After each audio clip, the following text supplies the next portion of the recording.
me ka sense onya abotre na wonsi wan ka semboni bia just say enkofo bi o me ya ndisifo e no mo pese mo change na no kasa because say o mo so mo ya sana ebema e bia mo osifo eye MPP fo ebe to abatia mo osifo enti adwene the purpose of doing this e no mo ye orofo tie mi nua branchen ensem okan tie me Salvador tie me ko orofo mo fa cha me muntie abranche no yi yeah boys about to net say some we improve say be fine okay I feel mati asem na say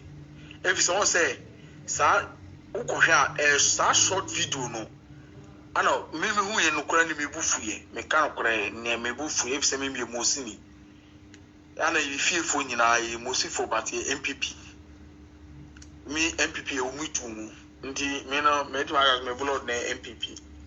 but kasa na okay mani ajo ho pa yezongo fo na ye dwin se maybe mbi mu kire tribalism ade na ba o me abeba emphasis support enkoma ba o me mutie nyansa no kore oh ye azongo fo na kasa empe ho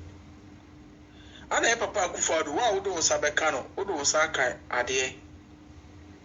e papa akufado de wo sa ka na wo sa ka problem ene de no kore akufado no fe me akufado pa me pe na asem enye easy ana we me bibia oh but they na some na ye kana the same thing when for na no do mudi na nche no mundi mboa but afi na mati asem na say abram be moshi ni jimie no wono dara akra muslim fon pe na asem dara akra muslim pe na asem hey afi na mati bibia say oh hey cool wa woni mai no for some tie nwane nsem we mo sinio but enam de khalifa amoye oh ba mu sha na mu no aka na motum ba mu a mo tenche na mo de traba wuram no a mo de bibia ko fone kremofo ina me pa cha ba omia abranche ka wanya kremoni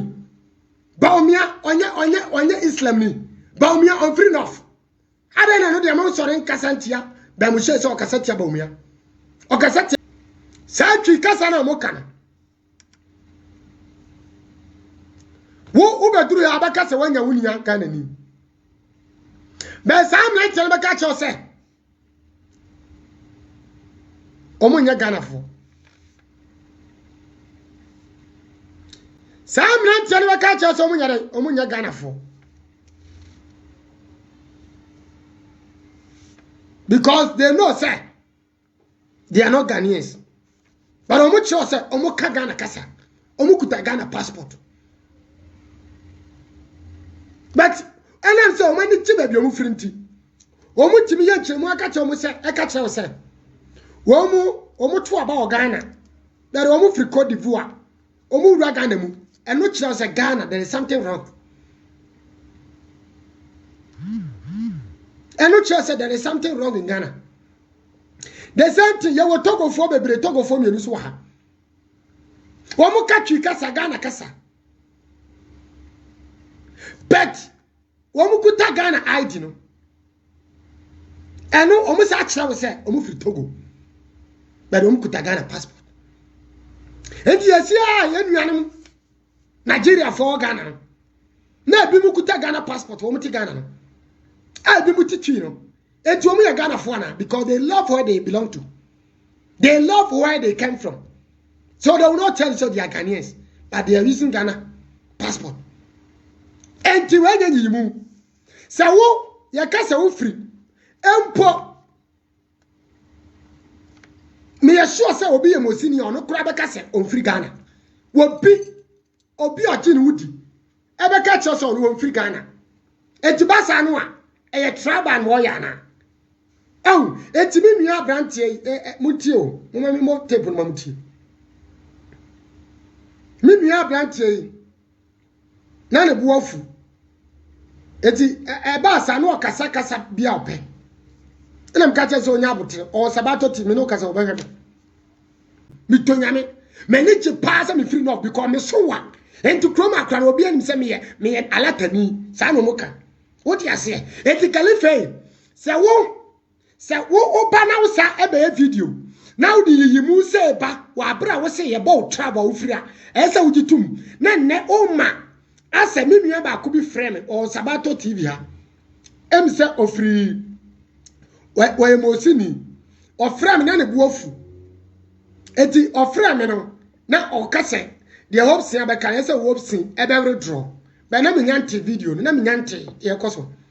eti me mra me video kasa ma hopes bara brantia no e ka che so onya abotre enya bibia na ese odi wura politics because obi abo edin bi akasema se wo de beye abufuo onya abotre ba nyansa moma me mo abrantia video no anasa ni tape na mutie abrantia ko he hopes ya do video no abrantia na use hopes ya do en ka boni bia hopes ya do en de won ka boni bia na wo ba mu hye na ye kwase ampanyini mutie wodim panifo atemtimi di na tema ma na nya oya se wo mu panyiri bi na wo cha me na memuwa se ya wo ya nya me tua wo ka ba mu se wo eya oya se me didi watem na se wo to me kura me si nya me won tua ka me se sori asase tua wo ka ko mu chi me do ba mu se wo na wo di yimu aba ena ade tua ba no ma eba social media ena wo ka achimfo a wo nwene ho wo ka asantefo a wo nwene ho wo ka ya obi kasa asantini a asantini mufu obi kasa ikwani a ikwani mufu obi kasa gani a gani mufu because gani gini wuti se wayeka mutio me say no man ya me ka because me obi a edit me zongo but enye ozongo kra na obi a on tribe obi a odi ofri ele zongo no kra sa de ne koso ezongo mu sa de ne koso obi timi kasa mu we for de mu say for de mu say enya de bone enti sa wo ya bra Khalifa emma wo ho chance emma wo be kom to kwama ba mu she was asem hu Khalifa I don't get you